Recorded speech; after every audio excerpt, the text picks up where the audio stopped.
اعوذ باللہ من الشیطان الرجیم بسم اللہ الرحمن الرحیم۔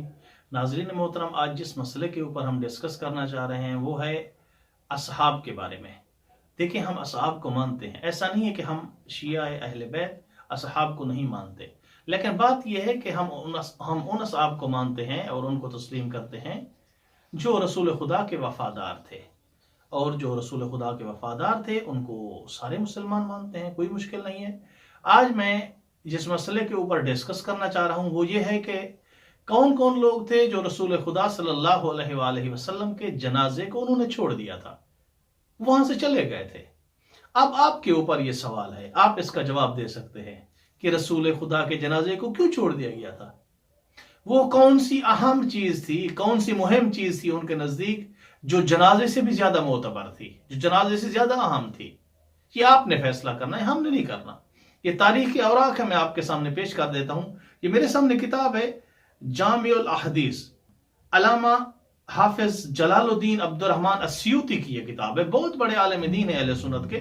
وہ اپنی کتاب میں لکھتے ہیں، یہ روایت میں آپ کے سامنے پڑھ دیتا ہوں۔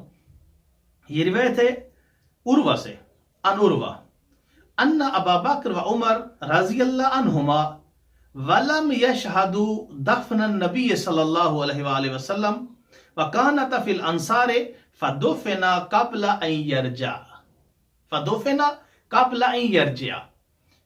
تو صاحب کتاب لکھتا ہے اس روایت کے اندر کہ عروہ سے یہ روایت ہے کہ حضرت ابو بکر اور حضرت عمر رسول خدا کے جنازے میں نہیں تھے، وہ انصار کے پاس چلے گئے تھے اور ان کے واپس آنے سے پہلے رسول خدا کے جنازے کو دفن کر دیا گیا تھا۔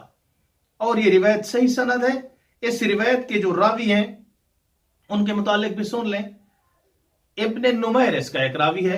ابن نمیر کے متعلق لکھتے ہیں کہ اس کا مکمل نام تھا عبداللہ بن نمیر ہے۔ ابن حجر کے نزدیک یہ ثقہ ہے، اہل سنت میں سے صاحب حدیث کے درجے پر فائز ہے۔ اس کے بعد حشام بن عروہ، ابن حجر کہتے ہیں کہ یہ ثقہ اور فقیہ ہے۔ اس کے بعد ہے عروہ بن زبیر، جناب زبیر کے بیٹے ہیں۔ ابن حجر کہتے ہیں کہ یہ بھی ثقہ ہے اور مشہور راوی ہے۔ یہ دوسری کتاب آپ کے سامنے پیش کر رہا ہوں۔ اس صاحب کتاب نے بھی اس کو لکھا ہے کہ حضرت ابو بکر اور حضرت عمر رضی اللہ عنہما رسول خدا صلی اللہ علیہ وآلہ وسلم کے جنازہ مبارک میں شریک نہیں ہوئے تھے۔ کتاب کا نام ہے کنز العمال اور معروف کتاب ہے اہل سنت کی۔ اس میں اسی روایت کو اس موصوف نے، اس مصنف نے نقل کیا۔ وہ لکھتے ہیں کہ ان عروہ ان ابا بکر و عمر لم یشہدوا دفن النبی صلی اللہ علیہ وآلہ وسلم وکانا فی الانصار فدفن قبل ان یرجع۔ یہ بھی لکھتے ہیں کہ رسول خدا صلی اللہ علیہ وسلم کے جنازے میں حضرت ابو بکر اور حضرت عمر شریک نہیں تھے اور وہ انصار کی طرف چلے گئے تھے ثقیفہ بنی سعدہ میں، اور ان کے واپس آنے سے پہلے رسول خدا کے جنازہ مبارک کو دفن کر دیا گیا تھا۔ تیسری کتاب جو آپ کے سامنے پیش کرنے والا ہوں وہ امام بخاری کے بھی استاد ہیں، ابن ابی شیبہ المصنف ان کی کتاب کا نام ہے۔ اس کتاب کے اندر وہ لکھتے ہیں کہ اس نے سند بھی لکھ دی ہے، وہ روایت وہی ہے لیکن دوسرے علماء نے سند پوری نہیں لکھی تھی، انہوں نے عروہ سے نقل فقط عروہ کا نام دیا تھا، انہوں نے کیا کیا ہے پوری سند دے دی ہے۔ اب سند آپ خود پڑھ لیں۔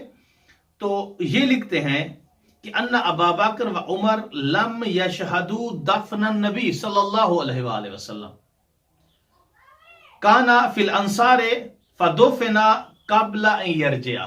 المصنف کے جو مصنف ہیں وہ بھی لکھتے ہیں کہ حضرت ابو بکر اور حضرت عمر رضی اللہ عنہما وہ انصار کے پاس چلے گئے تھے ثقیفہ بنی سعدہ میں، ان کے آنے سے پہلے رسول خدا کو دفن کر دیا گیا تھا۔ یہ آپ کے سامنے ہے کہ رسول خدا کی وفات کے بعد اصحاب نے کیا کیا۔ دیکھیں، رسول خدا کا جو جنازہ مبارک ہے اس سے شاید کوئی بڑا اہم کام ہو سکتا ہے۔